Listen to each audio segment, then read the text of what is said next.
Ethan's life seemed way too short, 19 years. Too much unrealized potential. Too many hopes and dreams we buried alive. The week after Ethan died, his picture on my desk stared at me.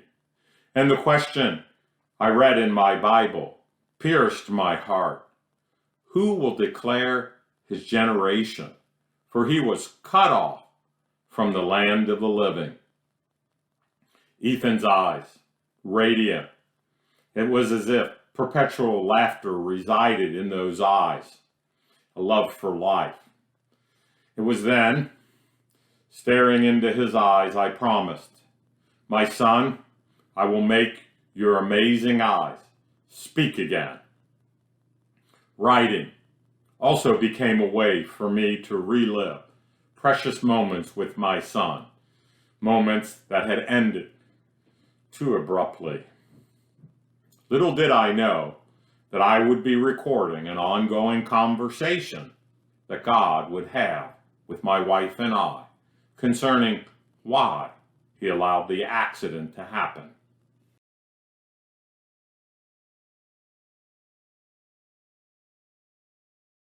From day one, writing was very therapeutic for me. In a book my sister sent me, Getting Grief Right by Patrick O'Malley, confirmed that writing was the best way for me to process my grief. The tears were flowing. I felt like I was trying to drain the ocean dry. The place to cry was my car. But O'Malley's book, when he had lost his son, and I thought, here's an honest broker, he found that the Kubler-Ross paradigm that he was using didn't help him, and it wasn't helping his clients. That paradigm has the 5 stages of grief, which is kind of embedded in our cultural consciousness, that we're to move to some psychological finish line to get over it, get on with our lives, as though grief were some bad emotion to be discarded. I like what he said. Grief is love weeping. He found, through the help of a friend, that telling the story of his loss, the one that he loved who died, helped him more, and he began to have his clients just talk to him about their lost loved one. Well, this was just what the doctor ordered for me. There were other things in his book that helped me. One thing was that people grieve differently, because my wife and I were grieving very differently in the early stages of our grief. And he explained this is because no two people are alike. No two relationships are the same, or set of life experiences.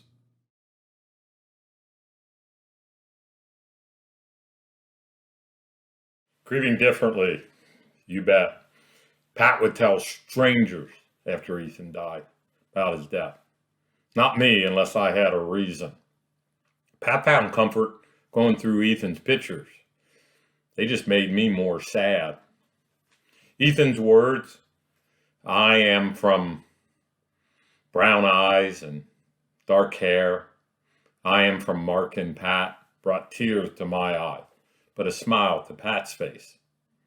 I smiled, however, when Pat told me Ethan was looking at our wedding pictures and said, Mommy, you were so pretty.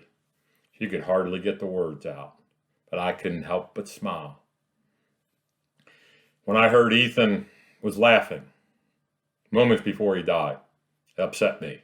Pat said, I'm glad he was happy. How different is that? Well, at the outset, my grief was very intense, whereas Pat's was delayed because of her so busy school schedule. It was a turning point in our relationship. I had been preaching on a Sunday morning, finished the message. I had touched on Ethan's death at the end, and I looked out into the pew where Pat sat, and I saw a bewildered 3-year-old who was frightened by the intensity of her husband's grief. I saw into her heart, that of a little girl who had experienced the breakup and divorce of her parents, a mother's depression, later suicide. Now, her son's death and her husband's shattered heart.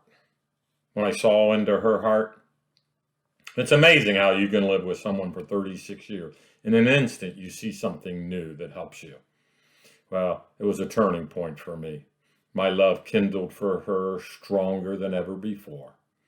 And I saw past my own pain. It became a basis for our new normal, bombarded by grief. Some couples, because grief can isolate a person as well, even those close to you, because it's so intense.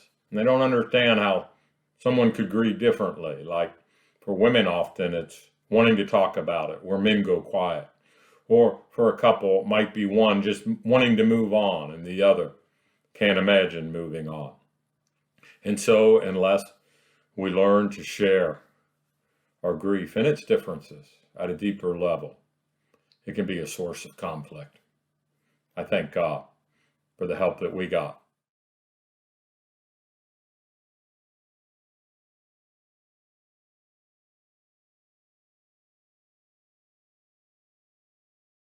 Practices, experiences of comfort.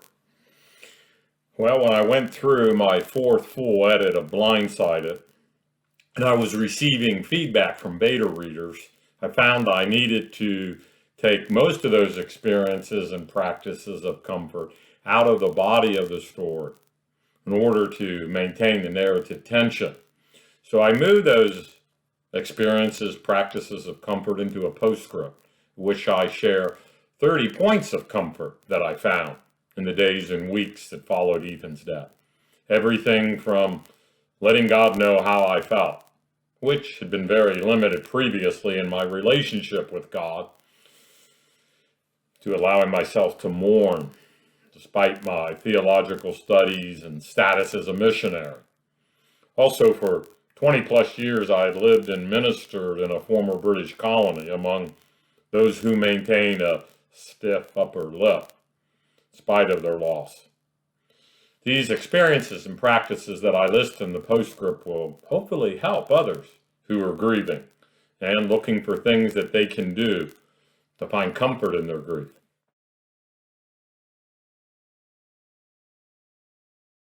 Relationship with God, more honest with God.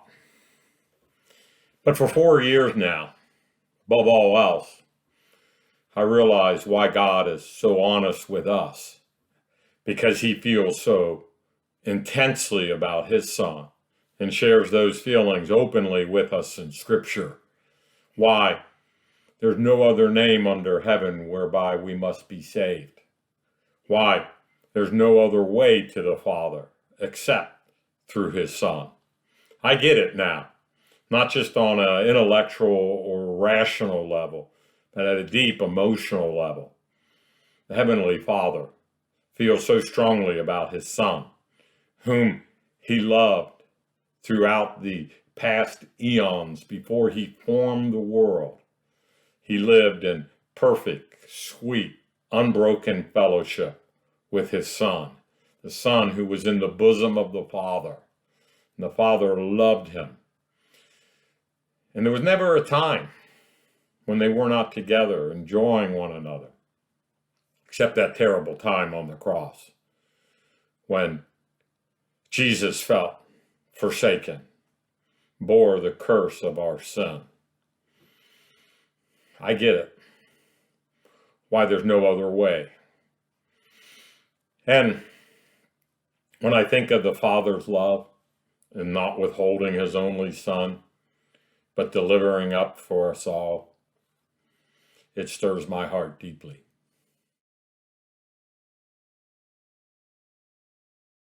Favorite verse? Well, even before Ethan was born, Romans 8:28. I had my students in my homiletical class prepare a sermon, asked them to prepare a sermon based on their life experience that encapsulates kind of the theme of their lives. And I told them my verse is Romans 8:28. All things work together for good to those who love God.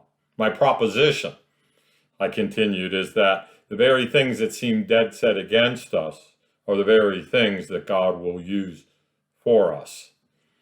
Well, I had my catalog of bad things that God had turned around for good, but nothing close to the death of a child.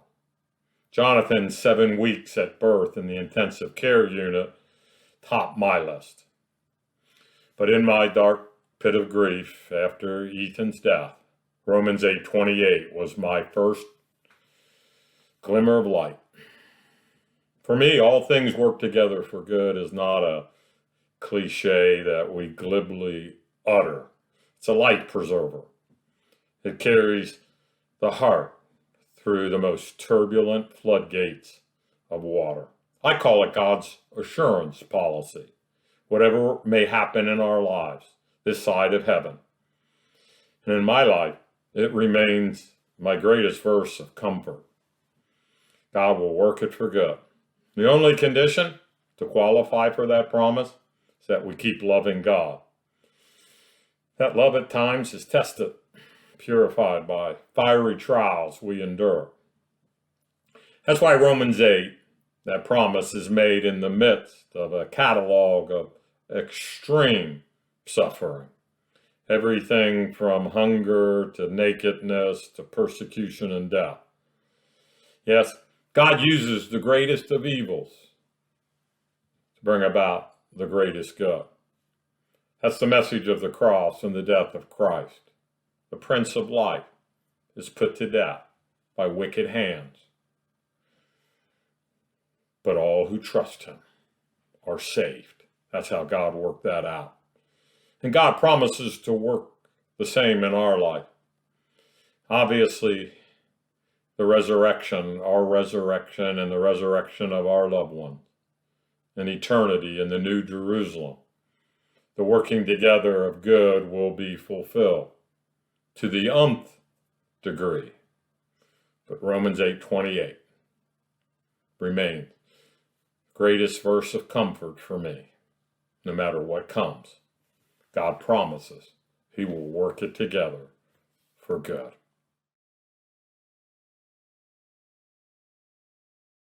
My life has changed in several ways. As I mentioned, I'm more open and honest with God about how I feel. But there are many other ways. Deeper empathy for people who are suffering, have had loss. I read the Bible with a fuller understanding of what God's saying when it comes to this present age that is evil and his redemptive purpose, always looking for that now in loss. Many ways, and when it comes to the end of my days, a way that I feel I'll not shy away from death nor fear it, because I'm ready and willing when he calls my name, and looking for purposeful days leading up to that. Yes, I know life will soon be over, and only our love for God will remain supreme. My life continues to change.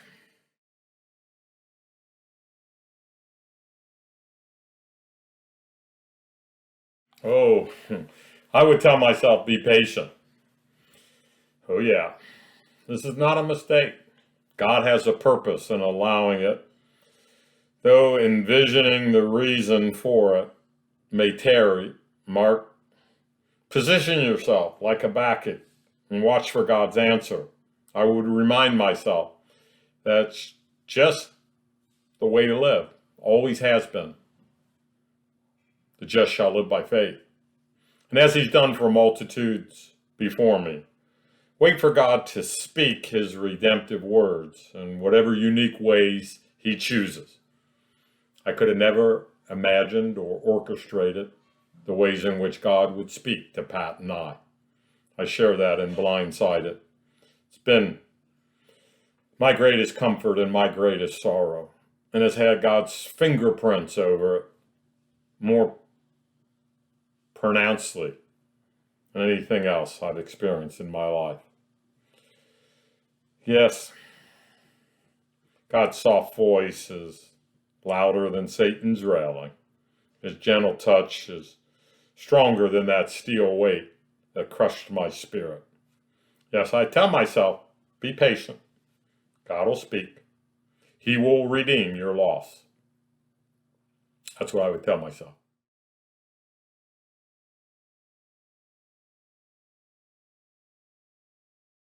I would want you to know from the very first day of your loss until the day that it's fully redeemed in eternity, that God has a specific purpose. Life may seem chaotic and purposeless when we're suffering, but God has a reason. He allows it.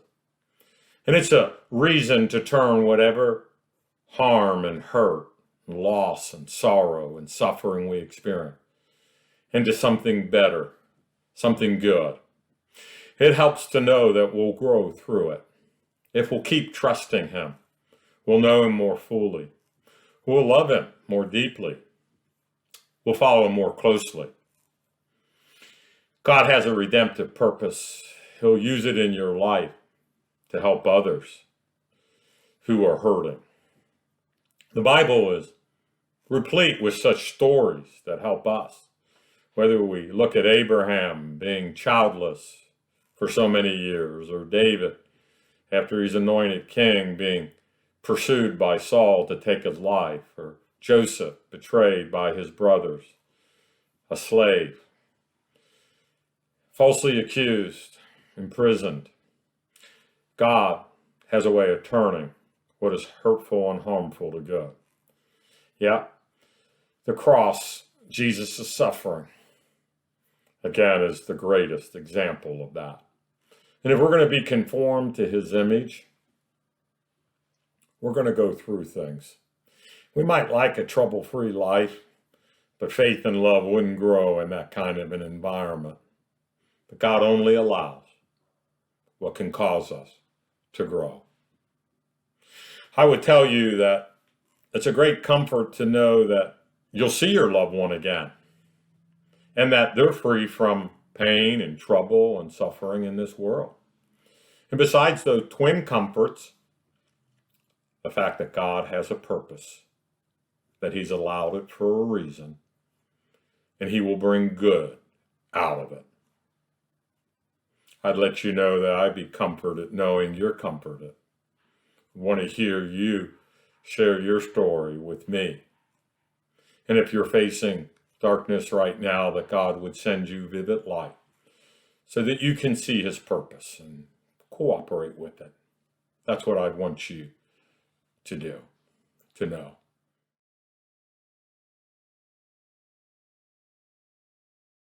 In whatever area of life you are hurting, I would want the reader to know that there's comfort. There's a stronger faith in God. There's a deeper insight and understanding of who God is, an answer to our suffering. That they will believe that not only does God permit suffering in His children's lives for a finite time, but He also permits it for a definite purpose, a redemptive purpose. His promise is to bring, as I've said, something good out of it. Yes, He'll reward us in eternity, but there's something we can do now to cooperate with Him. That's why answers are so important. Christ's suffering was redemptive, and ours is too. It serves a purpose, not only in our lives, but the lives of others. When we suffer, He calls us to trust Him. I think this message is especially needed today in our world. And our world has gone through loss with the COVID pandemic, and people are being confronted with death and loss. The Bible gives us great answers, and God has specific answers for you that will agree with what the Scriptures teach if you interpret them properly. The why question has also become, in our postmodern world, one of the greatest obstacles to faith in many people's lives. Why is there evil? Why is there suffering? Well, God In His grace, grants us answers. He shows us the lasting good He will bring out of our suffering. And these personalized answers, they will help you to trust God, to endure suffering, and to overcome the evil in this present age. That's what I want the reader to take away from reading Blindsided. We all need living, real life stories, true events